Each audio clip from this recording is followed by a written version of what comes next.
This video is brought to you by PrizePicks. Maybe it's post-draft optimism, right? That feeling we get at the end of every year when we see all the new pieces to the Cleveland Browns and we start to think, what if? What if things go right? What if this player is good? What if these free agent additions help us out? What if we can surprise everybody? Now, to be clear, we feel this feeling every year, right? This is classic post-draft optimism. And the reason we feel this feeling is because the team is doing things. They're bringing new players in. And if they did things correctly, they brought players in positions of need, which makes you feel like, hey, we're going to be able to fix our problems from last year. We're not going to have any new problems pop up, and we're going to be successful. Some years that feeling is more warranted than others. I think this is one of the years where that feeling is more warranted than others. Because let's really look back at what happened last year with the Cleveland Browns and just how far away they were from a 9 or 10 win season when you really look at it. If we go through the schedule, we can point out right off the back, Cincinnati game where the Browns should have won. They lose that game because of a missed field goal by Andre Schmidt, which we found out by the end of the season turned out to be uncharacteristic of him. So that's one right there. Literally a missed field goal changes everything. The Minnesota game in London, where the Browns were about a drive away, a first down away from being able to close out a dub over the Minnesota Vikings in London. They don't get that first down. Loss number 2 that probably could have been avoided. We move on to the Baltimore game where we had the injury to Dylan Gabriel about halfway through that game. Felt like the Browns were in a position to win it. Then Shador comes in, makes a couple of big rookie mistakes, and that kind of swings the game in favor of Baltimore. So maybe you can add that one to the list. I certainly would add the Tennessee Titans game to the list, and I almost certainly would add the Buffalo Bills game to the list of things that could have flipped if one or two things went in the direction of the Cleveland Browns. It's 5 games right there. If you add 5 plus 5, that equals 10. And 10 would have been a really nice number to have. In the NFL, and this is my favorite saying about the NFL, this is my belief, my core thesis of the NFL, and the thing that I feel like people forget the most and lose perspective of the most. In the NFL, you are never, ever, ever as good as you think you are. You could go into a season, you could feel like you're amazing. You're not going to be as good as you think you are. And you're never as bad as you think you are. Let's break down that phrase, right, on both ends of it. Because as Browns fans, we've actually experienced both extremes of that phrase. Never as good as you think you are. Going into the 2019 season, after we done traded for Odell Beckham, we thought we were going to be a juggernaut offensively. Didn't work out. There were some problems that we weren't really paying attention to because we were so excited about Baker Mayfield, so excited about Odell Beckham, we forgot that Greg Robinson was playing left tackle for us. And well, that became a problem. We forgot that Baker Mayfield was inconsistent in his rookie year. And yeah, he got more consistent towards the end, and that could be a trend towards more consistency, or it could just mean that he was inconsistent and happened to play his best football at the end, but still is prone to being inconsistent, which if you looked at Baker's career, has proven to be true, right? Even at his best, he is a little inconsistent. But we didn't really think about all of that because we were riding the high of a strong end to the season. We traded for Odell Beckham. We felt great. We weren't as good as we thought we were. We could say the same thing rolling into 2021 after the Browns had a playoff victory, came about a quarter short of beating the Kansas City Chiefs and maybe even making it to a conference championship game. Feels like forever ago, but it was just 5 years, well, 5 seasons ago. And then we roll into that 2021 offseason. We have the coach of the year. We have Baker Mayfield having his most refined season as a pro up to that point. We have Nick Chubb. We have the best offensive line in football and a defense that's full of potential. But then 2021 comes around and we weren't as good as we thought we were, right? There were some problems that kind of blew us up. We can even roll into 2024. After the 2023 season, we thought the Browns were going to go straight to the moon. They just figured out their culture problem. They got the right guys in place. Kevin Stefanski proved himself as a good coach. Nothing could go wrong. Everything's going to be butter. And it was one of the worst seasons that the Browns have had in recent memory. We went from a playoff team to a team that got the number 2 overall pick on its own merit. You're never as good as you think you are. But on the flip side, you're never as bad as you think you are in the NFL. Funnily enough, people were predicting disaster for the Cleveland Browns going into the 2020 season.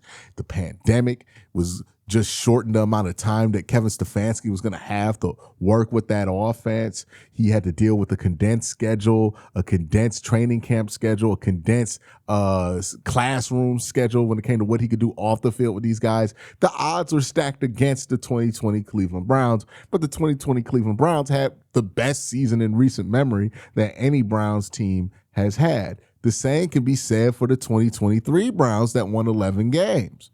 Browns that year weren't expected to do much. They had 6 quarterbacks play, all kind of disaster, but they found a way to be an 11-win team, and they found a way to be successful. See, they weren't as bad as people think they were going to be. You're never as good as you think you are. You're never as bad as you think you are. We see this in the NFL all the time where people automatically discount a team's ability to win because, oh, they're playing against this juggernaut team and nobody could ever beat them. And then all of a sudden they get beat. Now we're asking questions about if that team is not who we thought they were. The reality is the NFL is the most balanced league in all of professional sports. Nobody exhibits more parity than the NFL. And what that means is you're never as good as you think you are in the NFL. You're never as bad as you think you are because everybody's closer to average than they actually want to believe on both ends of that spectrum. So I bring that philosophy up to point out that you might be low on the Cleveland Browns right now because they've had back-to-back years where they've earned top 10 picks. They don't have a quarterback, right? They have a lot of young players playing. But depending on how this schedule lays out, they could be a much better football team than some of y'all are thinking. Like the people who feel like we're going to be out there in the race for Arch Manning, I feel like the Browns can be much better than you're anticipating. We're talking about why I think that is and how it is that the Browns can win games with this roster in just a second. But first, I got to thank my sponsor, PrizePicks. Hey, let me talk to you about my sponsor for this year, PrizePicks. It's a fun way to win cash while you're watching your favorite teams. Forget complex betting rules. Their app is designed to be incredibly easy to use. Just pick more or less on a few player stats and lock in your lineup. Speaking of, here are my picks for this upcoming NFL season. They have Myles Garrett at 14 sacks here. I think he will get more than 14 sacks. Joe Burrow at 3,875 passing yards. I think he'll be a 4,000-yard passer. I'm going to go with more. They have Derrick Henry at 1,224 yards. I'm going to go less than that. Check to see if PrizePicks is available in your state. You can follow me on the app at KWEN_C to see all of my lineups. Download the PrizePicks app today. Play $5 and get $50 in lineups when you download the app using the link in the description. So how are the Browns going to win games, right? The first thing I'll hear from people when I express any kind of optimism about the Cleveland Browns this year is quarterback. And if you're trying to win a Super Bowl, that is an important question to answer. If you're trying to get to the playoffs, well, that becomes much less important. See, there's a big difference between quarterback play you can win a Super Bowl with and quarterback play you can make the playoffs with. You can make the playoffs with quite literally any type of quarterback play. The problem is you can't win a Super Bowl with any type of quarterback play, right? The leap isn't to make the playoffs. So just because your team doesn't have a quarterback, that doesn't really change whether you can get to the playoffs or not. Teams without quarterbacks get to the playoffs all the time. Teams with good quarterbacks who are playing poorly for a season get to the playoffs all the time. Hell, the Houston Texans got to the second round with C.J. Stroud having his worst year of his career. You can see this in how old, cooked Russell Wilson still somehow got the Denver Broncos to the playoffs his last year there, and also got the Pittsburgh Steelers to the playoffs there. It doesn't take much to get to the playoffs from a quarterback play perspective. So while I get the emphasis on quarterback, that is a conversation to be had when we're talking about going from playoffs to championship, right? You can't win a championship unless you have a certain caliber of quarterback. We have discussed this plenty of times, but you can certainly make the playoffs with quite literally anybody at quarterback. It's been done before. You could go through the history. The Browns made it to the playoffs with 6 quarterbacks playing for them in 2023. No team knows that you can make the playoffs with any quarterback, quite like the Browns, because not only have we watched the Browns literally do it, but also we have watched the Steelers get to the playoffs consistently with quarterback play that we would not say is elite, right? So this idea that you have to solve the quarterback problem entirely to even consider yourself to be a playoff team is not adjacent or related to reality. The truth is, we can argue about this quarterback situation and we can have our feelings about whether it's good or not, but it might not be relevant to the Browns' ability to win enough games to qualify for a wild card spot. It's just the truth of it. You want to win in the playoffs, now quarterback starts to matter. You want to get to the playoffs, you could get to the quarterback. You could get to the playoffs without a quarterback. And how do teams do this? It's by building around the quarterback position, yes, but also just having other things to lean on as a team. See, a great passing game, again, one of the things that gets lost in the quarterback conversation is we look at it kind of as a savior thing, right? But really the reason it matters, it makes a difference in your ability to get to a championship with a quarterback, is that it gives you more dimensions to your team. It allows your team to win in more ways. And the more ways you can win in the playoffs, the more likely you are to be successful. Because what is required to get to a Super Bowl is that you win 4 games or 3 games in a row versus some of the toughest competition in the league in some of the toughest conditions that you could play in, given that the playoffs are played in late December, early January, right? So because of those factors, if you're a team that has a lot of ways to win, then you are more likely to be successful for that stretch of games because you can have the game fall a lot of different ways and still be fine. When you have a quarterback that's of a certain quality, it at least gives you that option. If we look at how the Seattle Seahawks got to the Super Bowl, it wasn't necessarily off the back of an amazing Sam Darnold performance. He was quite good in the playoffs, but he wasn't like Joe Flacco 2012 good, right? He wasn't unbelievable in his run there. He was serviceable as the quarterback for the for the Seattle Seahawks. And that was simply enough to get that team over the hump because it allowed them to outthrow teams that could not pass the ball, period, right? Like in the Super Bowl, it wasn't like Sam Darnold was that much better or that great in the Super Bowl. He just was better than Drake May was in that Super Bowl, which allowed them to have more opportunities and capitalize on those opportunities.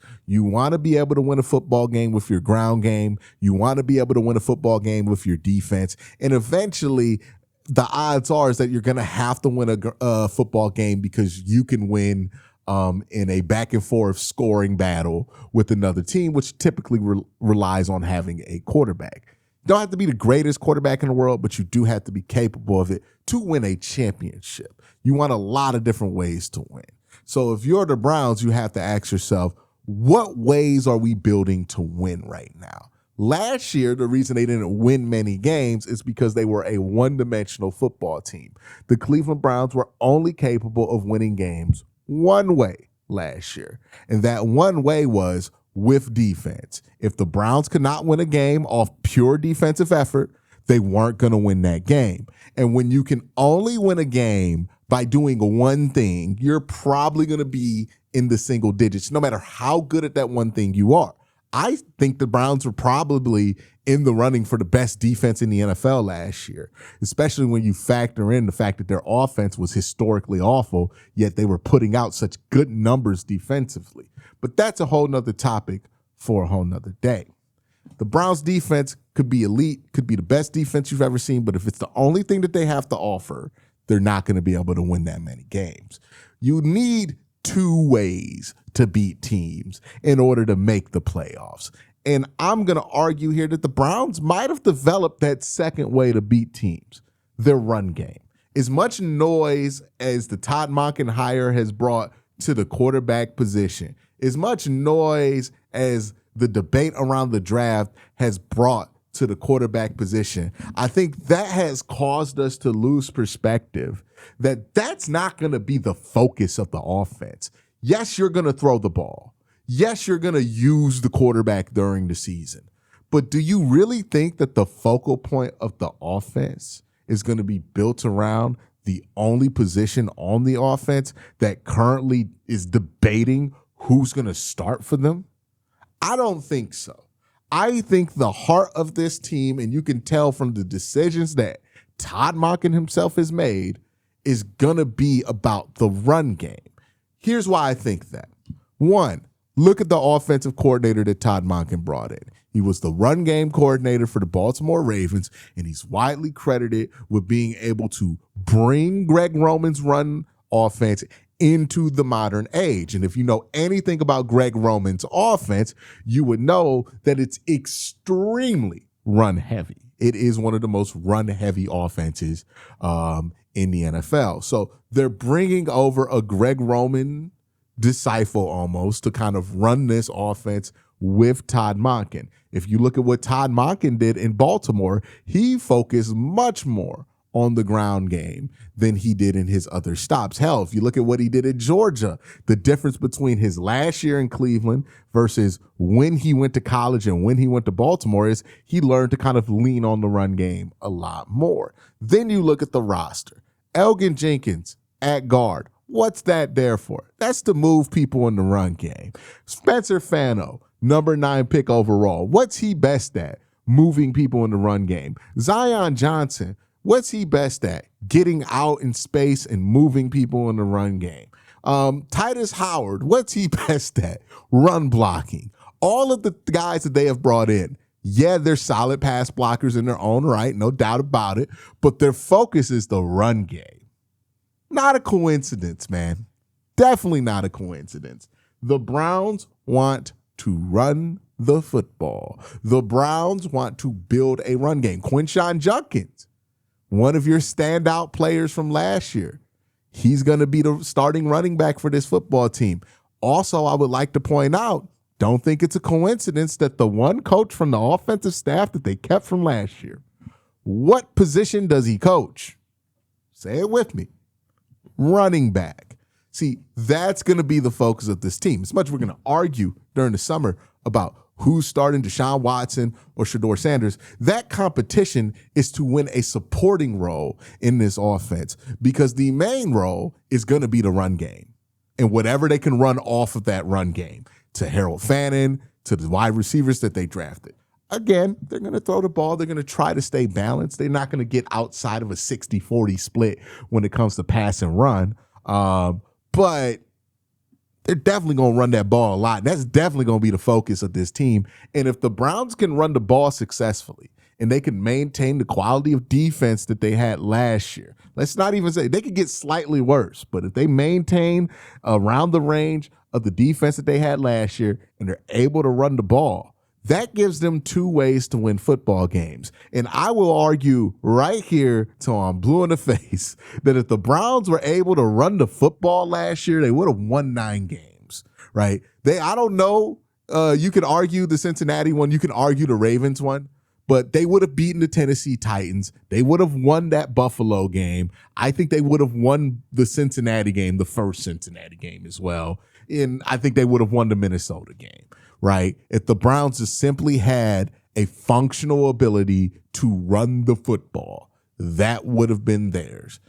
That's what brings me hope that the Browns can win games. I'm not making a calculation for this year in my optimism for this team of if they can just get X quarterback play from somebody.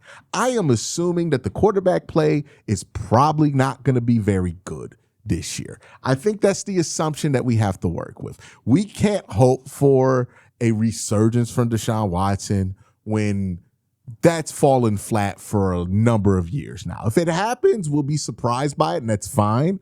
But I'm not going to sit here and factor that in like it's some kind of guarantee that it's going to happen. I can't sit here and factor in that Shedeur Sanders is going to be dramatically different than he was last year at the quarterback position either, because we've seen a lot of 5th-round quarterbacks or late round. Hell, we don't even have to bring up the draft pick, to be honest with you. We've seen a lot of rookie quarterbacks go into year 2 in Cleveland, and we're assuming all this leaping is going to happen and no leaping happens, right? So I'm not going to make assumptions that I can't back up with precedent, right? There's no precedence that Deshaun Watson is going to be dramatically better than he's proven himself to be over the last 5 years. There's no precedence of a rookie quarterback in Cleveland in these kind of circumstances making some kind of dramatic leap. If it happens, I'll be surprised and happy to be surprised, but not going to sit here and factor that into my math. My math for why the Browns could be better is simple. They're going to be able to run the football. And if they can run the football, that gives them a dimension on offense. And if they simply have one more dimension to this team, they can win games in enough ways to be able to get to the playoffs. Once they get there, God knows what's going to happen. But they might be able to win. They might be able to win enough games to get to the playoffs if that happens. Now, there's a lot of things that can affect this. The order of the schedule is a huge one, right? I know people are talking about the Browns' schedule being weak, but the order of the schedule matters more to me than the schedule's strength or not, because you can't ever determine that in April, how strong a schedule is going to be. You can't even determine that in August or September, right? The reality is the Browns are having a lot of moving parts on offense, and it might take them a while to get to where they need to go. And it might be better for the Browns to start off the season against teams that they're not projected to win against early, so that the games that they lose weren't games that they were projected to win, right? And then play the games that are more winnable for them later when they have more, when this young offense and this new offense has more reps underneath its belt, and maybe they can make a run late, right? Maybe the Browns are a team that starts off the season a little bit weak, finishes strong. I think that's what's likely for them to be. But if they don't get a good draw with the schedule, then that might be in peril, right? A lot of things are going to determine this. It's certainly not a guarantee that the Browns could win a bunch of games this year, but I do think it's possible. Let me know what you think in the comment section down below. Y'all have a great day. Have an even better night. Peace.